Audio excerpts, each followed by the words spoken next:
Hello, Bob Denny here. This video will show you how to use the Octavi IFR-1 with the UH-60 Blackhawk. The Octavi was designed to provide physical controls for the Garmin 430 and 530. However, by using MobiFlight, we can redirect the controls of the Octavi and have them mapped to actions in the UH-60. This integration kit comes with a PDF document that describes how to install MobiFlight and get the Octavi hooked up. You really need to read that first and then come back to the video. The main advantage to having the Octavi is to give physical access to the rotary applied to all the various rotary knobs inside the Blackhawk. The context buttons are what assign the rotary on the Octavi to each of the rotary knobs inside the Blackhawk. In addition, the context buttons make different assignments to the action buttons, and we'll see that later.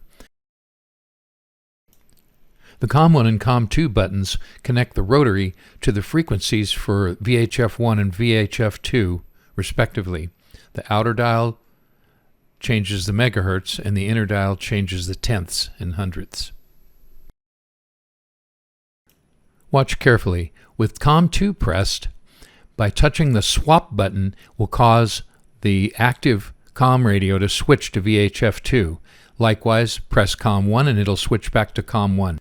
Since the Blackhawk doesn't have standby active frequency management, this is a good way for you to be able to go from one frequency to the next, switching from COM1 to COM2, VHF1 to VHF2. Pressing the transponder button lets you use the rotary to input the squawk code. Immediately after pressing the button, the two dials affect the first two digits of the squawk code. Then if you touch the top and press down on the rotary knob, then the two dials affect the last two digits of the squawk code. Finally, with the transponder context button pressed, if you press the swap button, that will cause the code to be set to VFR 1200. Similarly, the NAV1 and NAV2 buttons allow you to use the rotary to set the NAV1 and NAV2 frequencies, respectively.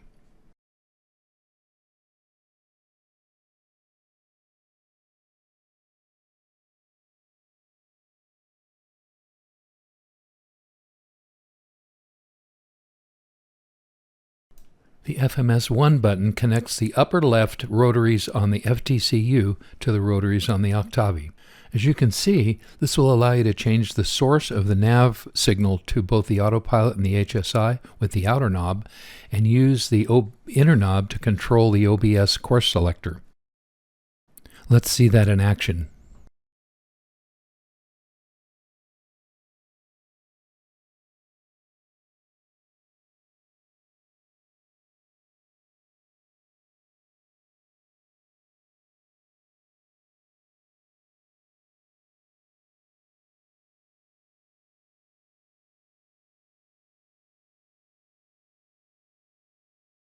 The FMS2 button connects the Octavi rotary dials to the bearing 1 and bearing 2 source inputs. And let's see that in action.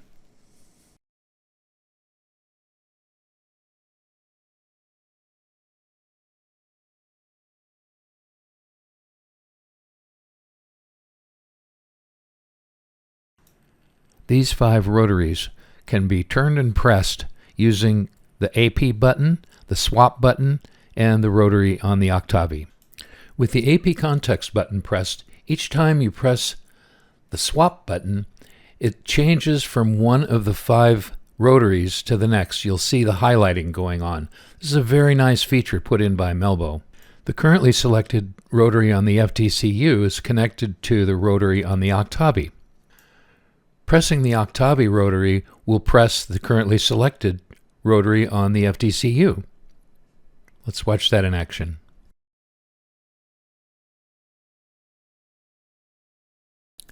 Click, and there you can see the IAS value change to the current indicated airspeed, which you can see on the airspeed indicator on the upper right-hand corner. You may have noticed that clicking the swap button did not move immediately to the next rotary. It lit the same rotary we were on before, the IAS one, and then it'll go to the next one. This is handy if you forget which button you have currently selected. Just press the swap button on the Octavi and the button currently selected will show, and then the next press will move to the next one. You may have noticed that while we were doing all of this, the lights along the bottom of the Octavi reflect the lights on the FDCU. The AFCS is currently coupled in altitude and heading hold modes. Now we'll explore this in more detail. With the AP context button pressed, we'll select the heading, sync it, and then couple the autopilot and put it into heading hold. Airspeed hold is really useful in a helicopter, so I've remapped the approach button on the Octavi into the IAS hold button.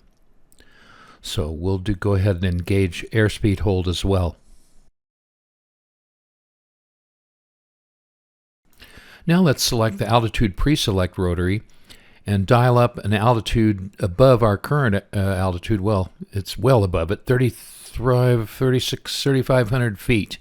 Now, I just clicked the altitude pre-select button on the FDCU with the mouse. Since I made this video, however, I mapped the altitude key on the Octavi to be altitude pre-select. It's pretty useless as altitude because if you just engage that, it'll climb like or descend like heck.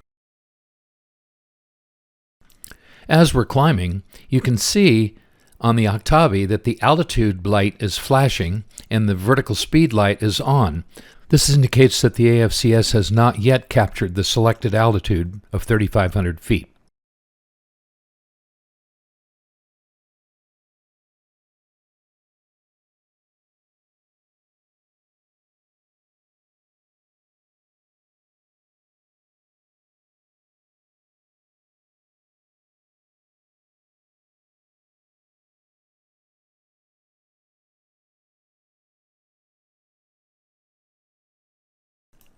Now let's select a couple of nearby VORs that we can use to show some nav action on this.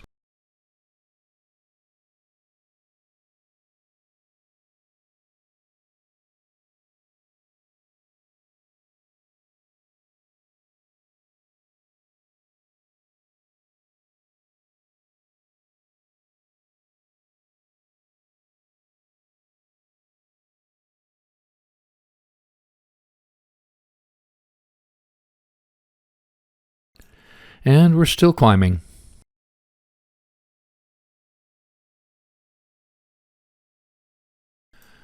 Now let's select VOR1, NAV1 for the nav source for the AFCS. Then turn the course selector to go direct to the NAV1 VORTAC. Remember, that's the small knob in FMS to turn the course selector. And we'll give it a little bit of an offset. And then using the Octavi, engage nav mode.